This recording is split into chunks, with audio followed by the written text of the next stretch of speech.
Adam all died, so in Christ all will be made alive. Do you get it? Life-giving waters of truth regenerate and push out all the negative. And when all the negative's been pushed out, guess what? The body recovers.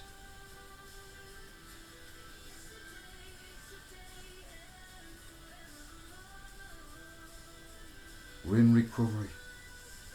Let's not fall back into deterioration. Let's continue on.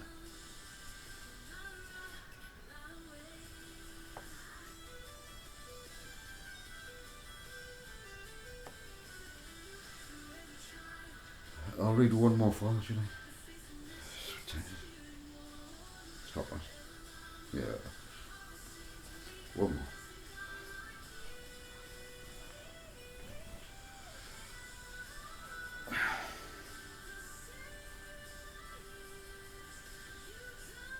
Ephesians 1, 19 and 20.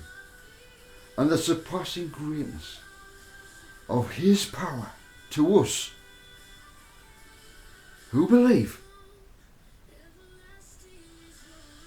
These are in accordance with the works of his mighty strength,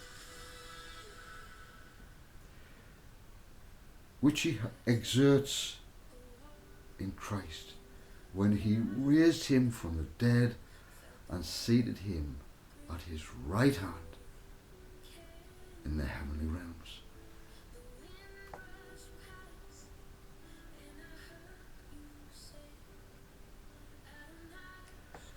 Romans 8. How much power did it take to put that image on the shroud of Turin? What kind of light could that have been, emanating from the centre of the body, out, and lit up that cloth from inside? Never scorched it. There was no heat. It was just a light that we do not know about. That's why you cannot create it, ever. Only my Father retains that light.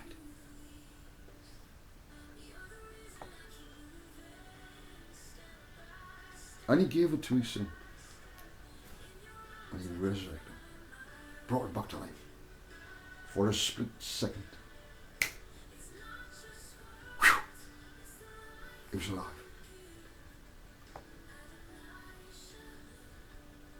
And he was certainly dead. The Romans made sure he was dead. Don't use evil people say he was put in the tomb when he was alive. Lies!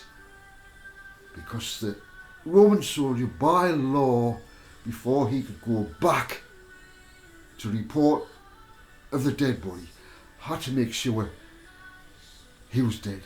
Therefore, the lungs had to be paced so they could no longer take breath. So there's a wound.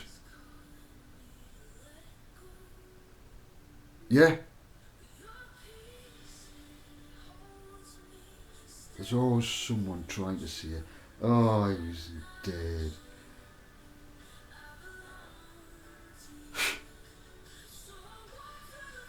You put any body, human body, through that torture, it will die.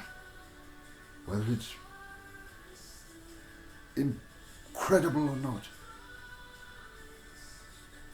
It took some killing Yeshua's body. It was tip-top. That's why it took so long. The whipping it's alone should have wiped him out. It was so severe. That alone didn't happen. So they took him to the skull. They took a beam out of a house and they wrapped his arms round it. And they pulled him. Can you imagine? A beam across you. Not a cross. He carried a beam out of a house. And he's wrapped round it. If you fall, you can't save your face.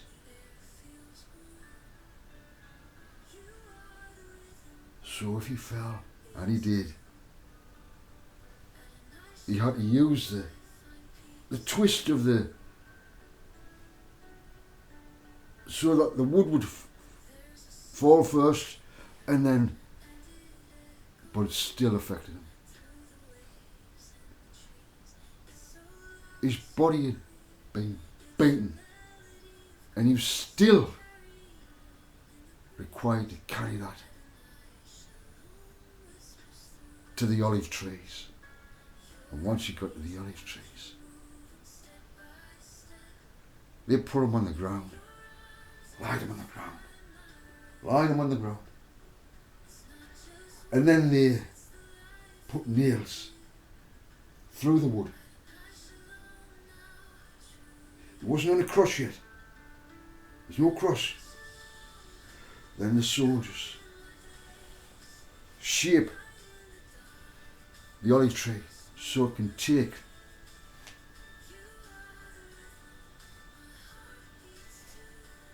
the beam. So you have one soldier this side, one that side. They lift him up, and then they put him on the tree. The tree and the beam form the cross. That is the truth. That's how it happened. He was put on a green olive tree. He did not carry a cross. He carried a beam. It became a cross at Calvary.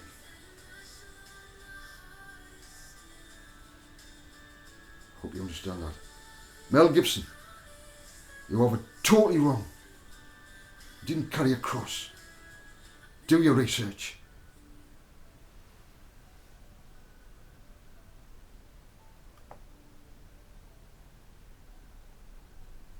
Do your research before you do these things.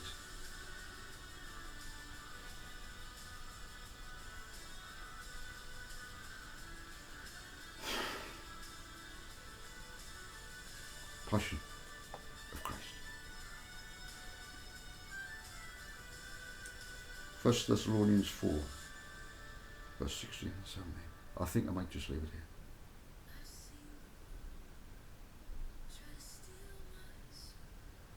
For the Lord himself will descend from heaven with a loud command, with the voice of an archangel. He's an archangel, his voice. And with the trumpet of God, and the dead in Christ will be raised first. This is what's happening right now. After that, we who are alive and remain where? Here, on this earth, will be caught up together with him in the clouds to meet the Lord in the air. Today you have met me and my brothers and sisters in the cloud. We are in the cloud right now. You cannot feel me, you cannot touch me. Okay?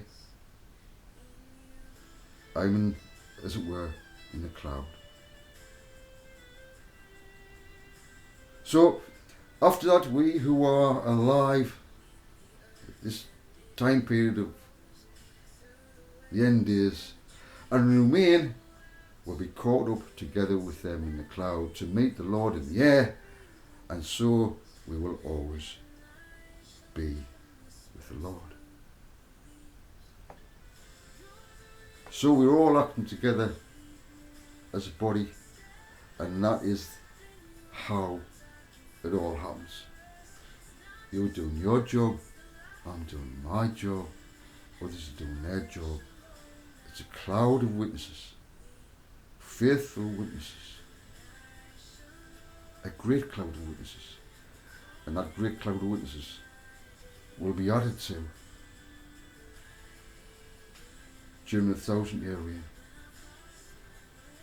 We're here for the benefit of mankind, to bring love, peace, joy beyond the human comprehension.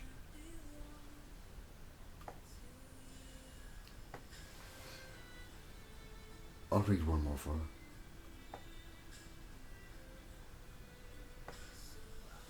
you. Isaiah 26 verse 19.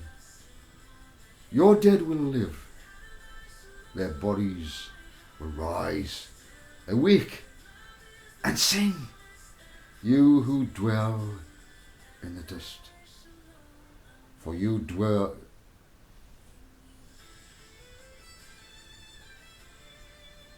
for your dew is like the dew of the morning,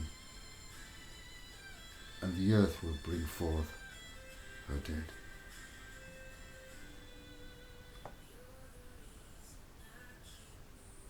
Job 19:25.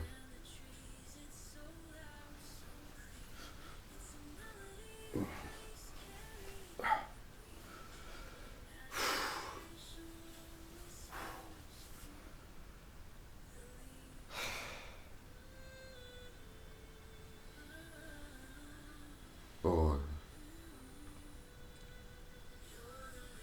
think about the song. You know,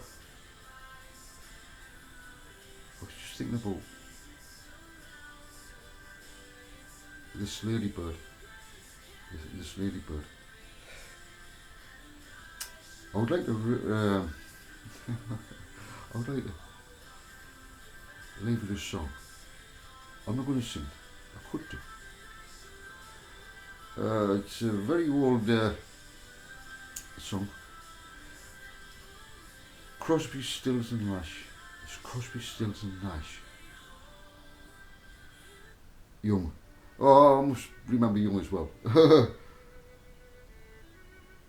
And they sang a lovely song. And I want to dedicate it to you, sweetheart. Our house is a very, very fine house. There's 2 cats in the yard. Right? Would you listen to it? Because there's a message there for you. For you.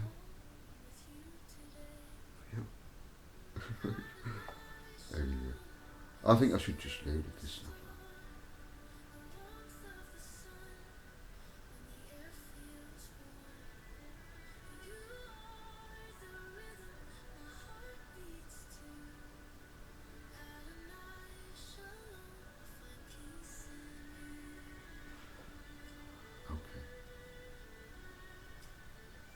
Matthew 30, verse 43, I'll leave with that one, shall I?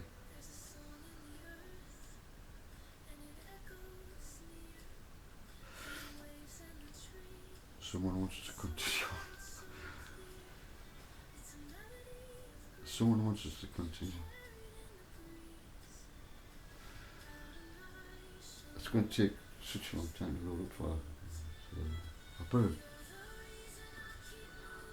Look, I'll read one more. Matthew 13 verse 43. Then the righteous will shine. Someone shines. You do. The righteous will shine like the sun in the kingdom of their Father. He who has an ear, let him hear. Ay, ay, ay! Did you hear that? So I'm going to leave it with that. Okay. Blessed are the meek. They will inherit